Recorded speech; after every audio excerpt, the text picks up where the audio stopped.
গুনাহ থেকে বাঁচার নিয়ত করেছি, চেষ্টা করে অনেক সময় ব্যর্থ হই,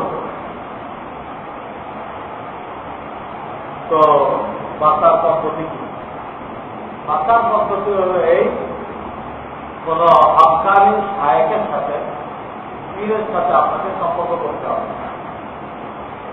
করে ওনাকে বলে ব্যবস্থা দিতে হবে।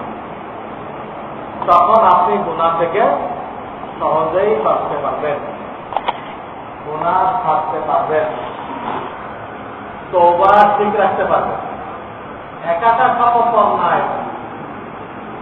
একাটা তওবা বললেও যে এই গুনাহ করবো না, দেখা যায় এক সপ্তাহ টিকবে না আপনার তওবা।